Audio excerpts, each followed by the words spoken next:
I purchased these two vegan yogurt starters thinking they were basically the same thing, but after researching the packages more, I realized there's some major differences between these two. Hi everyone, I'm Veronica, a former professional chef turned homemaker, and I love sharing all kinds of food product reviews as well as cooking tips and tricks.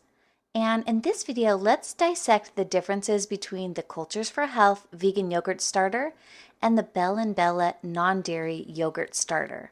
So both of these work with non-dairy milk, which is why I purchased them, because I like to make soy yogurt at home using my ultimate yogurt maker machine. This thing is awesome. If you don't have one, I definitely recommend getting one.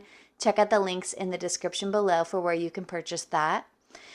But these two starters are actually very different, and let's check out the packages. First of all, the Cultures for Health Vegan Yogurt Starter Culture. It has 4 packages, just like the Belle and Bella. If you look at the back, here is what the back says. And here's what the ingredients list. This one actually includes ingredients such as organic soy milk. It also contains 2% or less of vitamin A and mineral blend, calcium carbonate, vitamin A, palmate, vitamin D2, riboflavin, B12, sea salt, gellan gum, ascorbic acid, natural flavor, cane sugar, and live active cultures. So this one contains soy. If you don't want to have soy, this actually contains it. But another thing, after looking more on the package, I cannot find what live active cultures are actually in this one. So I don't really like that. And I also am not really very happy that there's added vitamins and minerals, because I don't really like eating many foods that are fortified like this.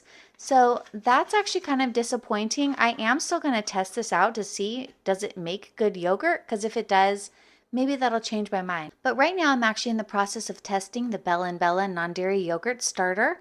This one also has 4 packages. Here's what the directions look like on the back. It says basically that you heat the milk up to 180 degrees Fahrenheit, let it cool to 108. Then you dissolve the packet in a little bit of the milk, then you combine it all together and incubate it at 112 degrees Fahrenheit for 10 to 12 hours. And you can incubate it up to 24 hours for a thicker and more tart yogurt. But noticeably, look at the ingredients of this one. There's just 4 ingredients. The main ingredient is non-GMO maltodextrin. That's just a powder that carries the 3 different live active cultures: S. thermophilus, L. bulgarius, and L. acidophilus. Sorry if I pronounced any of those incorrectly. This one actually states what those bacteria are, and the only other ingredient is just some non-GMO maltodextrin powder. So after looking through these two, my expert recommendation, especially if you're looking for making your own homemade yogurt to avoid a lot of the additives that are actually in store-bought yogurts, is to go with the Belle and Bella. Now stay tuned, because I am testing both of these and I might change my mind depending on how they turn out. Well, I hope that you found this review helpful. Please be sure to like this video and subscribe to my YouTube channel for all kinds of cooking tutorials and food product reviews, as well as visit my Amazon storefront for where you can purchase all of these items that I share in my videos. I hope you have a great rest of your day. I'll see you in the next one. Bye.